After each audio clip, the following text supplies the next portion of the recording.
Lors des grands événements tels que la Coupe du Monde, les Jeux Olympiques, le Super Bowl, etc., les artistes qui sont choisis pour prester ont une symbolique particulière en fonction du timing, c'est-à-dire en fonction de l'année où l'événement se tient, en fonction du contexte politique, social. Il y a énormément de critères qui vont entrer en jeu dans le choix de l'artiste ou des artistes qui vont être mis en avant lors d'une compétition sportive ou lors d'un autre événement, que ce soit politique ou culturel, peu importe, à partir du moment où il y a une certaine envergure et une exposition, aucun choix n'est uniquement le fait de l'artisticité ou du talent, d'accord? Et on peut s'en rendre compte avec la polémique actuelle. Il n'y a pas beaucoup de gens qui lisent au-delà de ce qui nous est présenté directement. Alors aujourd'hui, je veux aborder un petit peu cette question-là parce que la polémique Aya Nakamura n'arrête pas d'enfler, puisque il y a quelques jours, il a été annoncé qu'elle était pressentie pour être une des têtes d'affiche ou la tête d'affiche des Jeux Olympiques à venir en France. Évidemment, lorsqu'on dit pressenti à ce niveau-là, à ce stade de l'organisation, c'est que des deals ont déjà été bouclés et qu'on veut peut-être soit prendre la température des gens, même si c'est déjà fait, ou les préparer à quelque chose. On n'est plus à l'étape en fait de réflexion. Donc, elle devrait se produire lors de la cérémonie d'ouverture des Jeux Olympiques. S'en est suivi un tollé, une polémique sans fin parce que beaucoup estiment qu'elle ne représente pas la France, qu'elle n'est pas représentative, qu'Aya Nakamura ne peut pas chanter à la cérémonie d'ouverture des Jeux Olympiques dans un grand pays de culture comme la France, etc., etc. Bref, on a droit à tout et n'importe quoi en termes donc d'avis. Évidemment, chacun est libre de penser ce qu'il veut, de dire ce qu'il veut. Moi, je voudrais dans cette vidéo aborder la question pour voir si en fait finalement Aya Nakamura, est-ce que elle est une victime dans cette situation? Est-ce qu'elle est une marionnette? Ou est-ce que c'est la boss de la situation? Je dis bien là, on est en mars, en plus c'est le mois des femmes. Attention à ce que vous utilisez comme article. Prenez de quoi noter, on va en parler parce que c'est très important de comprendre quels sont les enjeux qui peuvent y avoir derrière ce type d'information qui, somme toute, peut sembler banale. Mais en fait, un entrepreneur, quelqu'un qui cherche à construire, à créer, doit comprendre certaines subtilités aussi pour se positionner dans le monde de façon stratégique. On en parle tout de suite. Je suis Régis Saizy, entrepreneur multipotentiel, conférencier, formateur et artiste. Je partage avec vous sur cette chaîne du contenu propulsif pour vous aider à rêver, oser et créer. Hello les rocs, j'espère que vous êtes solides. Moi je suis en parfaite forme et je suis plein de gratitude envers l'univers. Si vous êtes là pour la première fois, je vous souhaite la bienvenue, welcome on board. Ici, on rêve, on ose et on crée. ROC, d'où les 3 lettres de notre mantra. Soyons rock. Alors, on va parler aujourd'hui de l'actualité, mais c'est toujours sous le prisme du business, parce que ici, au-delà de l'entrepreneuriat et du business, on parle aussi de mindset, de développement personnel et d'éducation financière. Et tous ces éléments-là mis ensemble sont importants pour accélérer la croissance personnelle et professionnelle de chacun. Donc abonne-toi et active la cloche de notification si ce genre de sujet t'intéresse, parce que ici, tous les jours, il y a une nouvelle vidéo propulsive. Le cas d'Aya Nakamura est intéressant à étudier parce que c'est une artiste particulière déjà de par même la typologie de ses chansons, de par son positionnement. Je voudrais déjà d'entrée de jeu vous dire ceci. Je ne suis pas un fan d'Aya Nakamura. C'est important de le préciser parce que cette impartialité fait que mon jugement, ou mon avis en tout cas, ne peut qu'être objectif. Ok, je ne suis pas quelqu'un qui n'aime pas Aya Nakamura, je ne suis pas quelqu'un qui aime Aya Nakamura en tant qu'artiste. Je n'écoute pas ses chansons. J'ai découvert Oh Jaja, comme beaucoup d'entre vous il y a quelques années. J'ai été étonné, stupéfait même par l'ampleur de cette chanson, qui pour moi était une chanson d'ambiance, mais sans plus. Mais c'est la magie de l'art, on ne peut pas prévoir ce qui devient un tube. On ne peut pas savoir quel tableau deviendra un chef-d'œuvre demain, etc., etc. Donc il y a cette part-là justement d'inconnu qui est fortement liée à l'art. Bref, Aya Nakamura, artiste que vous connaissez peut-être, ou pas, mais en tout cas vous avez certainement entendu une de ses chansons, parce que ça fait plusieurs années qu'elle trône en tête des charts en France et dans la musique francophone de façon générale. N'en déplaise à certains. C'est un fait. Il ne s'agit pas de dire qu'on aime ou qu'on n'aime pas sa musique. Et en fait, il faut partir de ça déjà pour comprendre quelle est la polémique. Beaucoup de personnes, beaucoup de voix se sont élevées pour fustiger son choix, disant « Mais attends, elle ne peut pas chanter à la cérémonie d'ouverture des Jeux Olympiques, surtout que certains ont laissé entendre qu'elle pourrait interpréter du Edith Piaf. Bon, Edith Piaf, pour ceux qui ne savent pas, c'est une grande voix de la chanson française. Elle n'est plus, évidemment, elle n'est plus de ce monde depuis très longtemps, mais ce sont des personnes, des noms, des artistes qui ont marqué comme ça le répertoire français vraiment fortement avec une empreinte presque indélébile. En tout cas, à l'heure où l'on parle, c'est toujours, on va dire, un des monstres sacrés de la musique française. Et donc, pour certains, on n'y touche pas. Ça, c'est les puristes. Ce sont, au-delà des puristes aussi, les gens qui estiment que le patrimoine français est un patrimoine blanc. Et là, je parle bien de couleur de peau. Et tout ça, ça pose un peu problème. Donc, les voix se sont élevées en disant Aya Nakamura ne devrait pas, elle ne doit pas, ceci, cela. Et le débat s'est très vite politisé. Il s'est vite politisé. On a vu des personnalités politiques de tous bords monter au créneau, certaines pour défendre Aya Nakamura ou défendre ce choix, d'autres avec plus de mesure et de hauteur, et d'autres pour critiquer vertement, justement, ce choix-là de l'Élysée. Parce qu'on estime que si un artiste est choisi pour un événement pareil, forcément, la présidence, même pas on estime, c'est une évidence, la présidence a son mot à dire. C'est un peu comme pour la Coupe d'Afrique des Nations en Côte d'Ivoire. Les artistes qui ont presté ont été forcément validés par le COCAN, donc le comité d'organisation, et donc par également les plus hautes autorités du pays. C'est une évidence parce que c'est un événement qui, en fait, porte l'image d'un pays et peut tirer cette image vers le haut ou vers le bas. Donc là, on est vraiment sur du soft power, d'accord? En termes de diplomatie, c'est des événements extrêmement importants. Aya Nakamura, donc, a fini par se défendre elle-même, donc a réagi sur ses réseaux sociaux, ce qui était attendu, parce que, bon, c'est pas quelqu'un qui se laisse faire dans son attitude, dans son positionnement, donc elle a réagi en envoyant bouler tous ceux qui la critiquaient, d'accord? Et moi, ce que je veux analyser ici de façon très claire, c'est pas juste présenter les faits. Je pense que vous en avez entendu parler, ou sinon il y a plein de gens qui peuvent présenter les faits comme je le fais. C'est pas ça l'intérêt. Pour moi, c'est de voir est-ce qu'elle est une victime, comme je disais, ou est-ce qu'elle est une marionnette. Est-ce qu'elle est victime? Quelque part, oui. On va commencer par ça.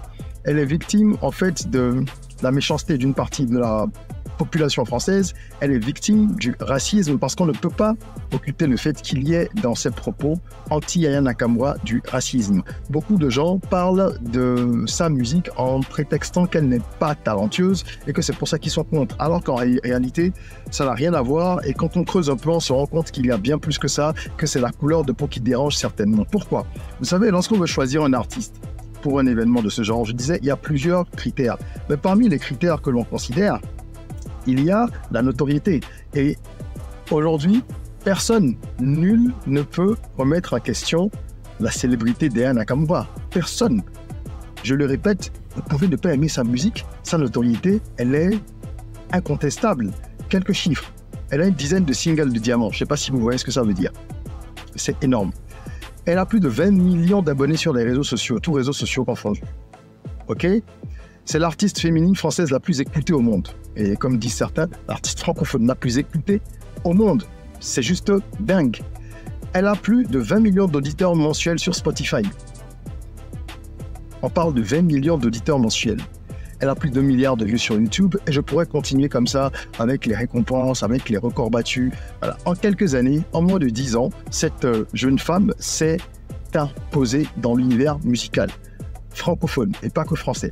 Donc il ne s'agit pas de dire est-ce que Aya Nakamura chante bien ou pas, parce qu'on entend souvent, pas seulement à l'occasion de cette organisation-là, on a souvent entendu les gens critiquer son talent, dire qu'elle n'a pas de voix véritable, que c'est une artiste de studio, etc. Peu importe, il y a une grosse machine derrière, ça fait partie du jeu, du business. Le show business, c'est aussi du marketing. C'est beaucoup de marketing, de l'argent, des réseaux, et puis forcément le soupçon d'éléments qu'on ne peut pas contrôler, que certains appelleraient chance, d'accord? Donc tout ce qui peut être coïncidence, tout ce qui peut être différents facteurs inclassifiables de façon logique ou objective, eh ben chacun son destin, chacun son étoile, chacun son karma, chacun sa chance, pour dire les choses simplement, même si j'aime pas le mot chance. Donc, Aya Nakamura, talentueuse, pas talentueuse, ce n'est pas la question. Aya Nakamura, super célèbre, oui. Et avec tous ces records, on ne peut pas prétendre qu'Aya Nakamura n'est pas représentative. Qui l'écoute donc en France? Quand on dit artiste féminine française la plus écoutée au monde, qui l'écoute dans le monde? Ce sont bien des gens. Donc forcément, elle représente d'une manière ou d'une autre la musique française. Le problème, c'est que beaucoup de gens refusent de voir l'évolution de la société française et de la musique française. Premièrement, la société française, parce que il y a pas mal de personnes qui vivent encore dans l'utopie d'une France totalement blanche. Et c'est important de le dire. moi j'ai fait mes études en France, mes études supérieures, j'ai connu quelques cas de racisme, pas des masses, mais quelques-uns. J'en ai connu dans différents milieux sociaux, professionnels, mais j'ai également connu beaucoup de gens extraordinaires qui n'ont rien à faire de ta couleur de peau et qui vont beaucoup plus miser sur ta personnalité, ton humanité, ton caractère, ton comportement, pour tisser au nom des liens avec toi. Donc, il n'y a pas que des gens racistes. Il faut sortir aussi de ce discours extrémiste. Là, je m'adresse à mes frères noirs qui sont tous certains toujours en train de critiquer de façon vraiment peu mesurée tout un peuple en disant les Français sont les Français. Non, il y a une partie de la population, en effet, qui reste raciste et qui refuse de voir que la France a changé, qu'elle n'est plus blanche à 100%, qu'il y a aujourd'hui énormément de métissage. Et comme aux États-Unis d'ailleurs, où on traitait les latinos et les noirs de minorité, aujourd'hui, on utilise des termes périphériques parce qu'en termes de nombre, mais numériquement, ce ne sont plus des minorités. Et de toute façon, à terme, très vite, en France et ailleurs, il y aura plus de métis que de blancs ou de noirs, parce que les gens se mélangent. Donc ceux-là qui refusent de voir que la France est en train de changer, qu'elle a changé d'ailleurs et qu'elle va continuer à changer, eh ben, c'est surtout eux qui restent ancrés dans une illusion, dans une France illusoire, dans un monde illusoire, et qui vont dire d'une façon ou d'une autre qu'elle n'est pas représentative, qu'on ne peut jamais imaginer qu'elle chante du Piaf, que ceci, que cela, etc., etc. Ok ? Vous avez beaucoup de personnes d'extrême droite, forcément, qui se retrouvent dans cette catégorie-là. On a, bon ça c'est pour la plupart, je ne dis pas tous, mais assez souvent, des personnes qui ne se cachent pas de ne pas aimer les Noirs. Donc chacun fait ce qu'il veut et dit ce qu'il pense. Moi, je ne vais pas critiquer l'amour ou le désamour de certains pour d'autres, parce que malheureusement, l'histoire du monde, elle est faite de racisme à tous les niveaux, même entre Noirs, même entre Blancs. Il y a, selon les ethnies, les peuples, de la xénophobie et plein d'autres phénomènes déplorables de ce genre. Donc oui, elle est victime de ça. Est-ce que ça profite à sa carrière? Je reviens là-dessus tout à l'heure, parce qu'il y a toujours deux versants dans une histoire. Est-ce qu'elle est un peu une marionnette? Je pense que oui, et qu'elle ne s'en rend pas forcément compte. Vous savez, certaines personnes ont probablement intérêt à ce que toute cette polémique-là ait lieu. Elle n'a pas été choisie au hasard. Si elle a été choisie, c'est pour sa notoriété, je viens de le dire, mais il faut savoir que ceux qui ont accepté que ce soit tel, ceux qui ont validé ce choix, qui sont donc les élites au pouvoir actuellement en France, eh ben, de façon stratégique, il y a aussi un coup à jouer. Parce que c'est un signal fort lorsqu'on choisit quelqu'un comme Aya Nakamura, un signal qu'on envoie en direction de la communauté noire, en direction de ce qu'on appelle les minorités, qu'on envoie en direction de la jeunesse, parce qu'elle est appréciée par une large frange de la jeunesse. Donc, c'est une façon aussi de se rapprocher politiquement d'un électorat jeune. C'est une façon de se rapprocher de toutes ces personnes qui sont peut-être parfois qui ont une sensation parfois de rejet dans la société.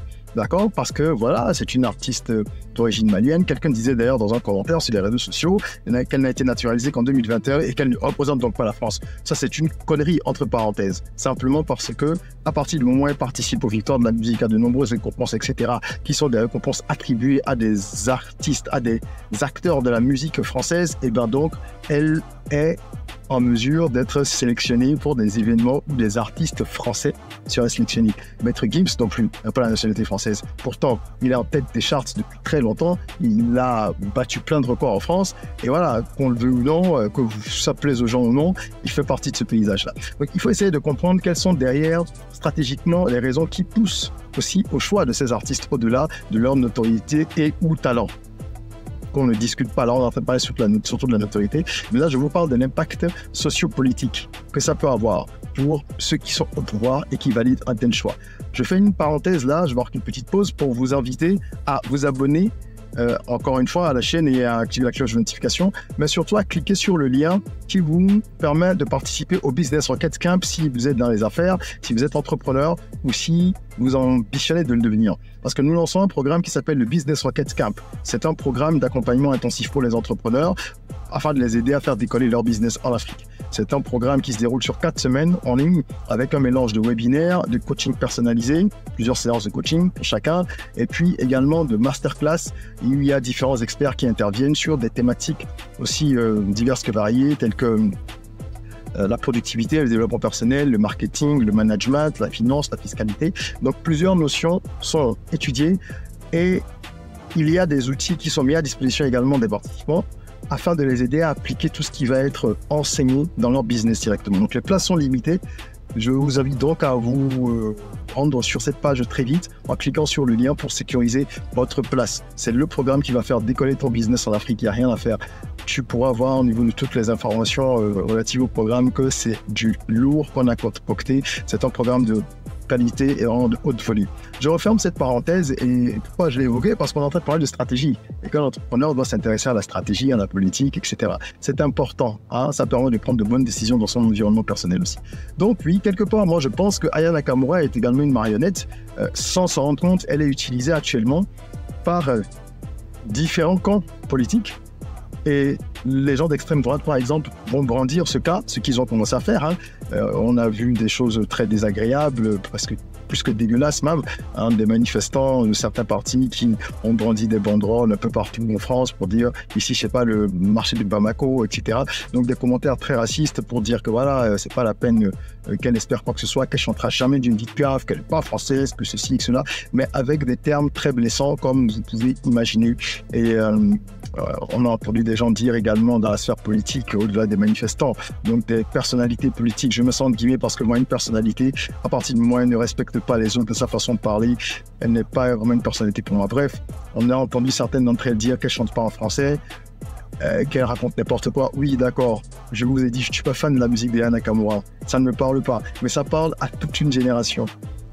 Donc, il faut que les gens sortent un petit peu de l'ordre d'imaginaire pour comprendre que le monde est en train de changer. Et donc, ils se tirent un petit peu là, ils sont en train de se tirer là au milieu, mais finalement, moi, je pense que c'est bénéfique pour elle aussi. Et c'est pour ça que je vous demandais en début de vidéo, est-ce qu'elle est victime, est-ce qu'elle est marionnette ou est-ce qu'elle est boss? Qu'est-ce qu'elle est de tout ça? Et je pense que dans tous les cas, elle est un peu des trois. Et elle est boss aussi parce que finalement, c'est parce qu'elle a une certaine puissance dans la sphère médiatique en tant qu'artiste que finalement, elle aujourd'hui cristallise toutes les attentions, n'est-ce pas? Et que ça lui profite parce que vous pouvez essayer de suivre l'actualité en général pour voir comment c'est streaming. Comment le nombre de streaming va augmenter pour Aya Nakamura encore avec toute cette polémique qui enfle. Les gens qui crachent sur elle, certains vont aller réécouter sans le dire publiquement certaines de ses chansons. D'autres vont découvrir parce qu'ils ne savaient pas du tout. Pour se dire, je vais quand même me faire une idée. C'est qui cette meuf? Qu'est-ce qu'elle chante? Pourquoi tout le monde est en train de se tirer dessus pour elle depuis? Elle fait pas mal de plateaux télé. Elle s'est crêpée le chignon avec Hanouna. Bon, ça fait parler d'elle. Finalement, quand on est dans le monde dans lequel nous sommes aujourd'hui, où le buzz, bon ou mauvais, fait vendre, surtout dans le domaine artistique, eh bien forcément, ça va faire exploser davantage ses streams. Même si on peut dire, entre guillemets, qu'elle n'a pas trop besoin, mais... l'abondance de bien ne nuit pas en termes de stats dans le showbiz. Donc oui, pour elle, c'est quand même tout bénef parce qu'elle est au devant de la scène. Et je pense que tel que c'est parti, ça m'étonnerait qu'elle ne chante pas. Peut-être que ce ne sera pas du Piaf, j'en sais rien, on va suivre. Mais ils ne vont pas faire un rétro-pédalage. Ce serait faire trop plaisir à un certain nombre de personnes et envoyer un mauvais signal par rapport à la gouvernance française du point de vue des questions de race, de minorité et tout ça. Et voilà, aujourd'hui, qu'on le veut ou non, c'est un instrument de soft power français à Aya Nakamura. Donc pour elle, je pense que c'est tout bénef. Et je suis bien content pour elle parce que lorsque des gens sont pris pour cible, comme on dit, il y a toujours un Dieu pour faire ton panapre.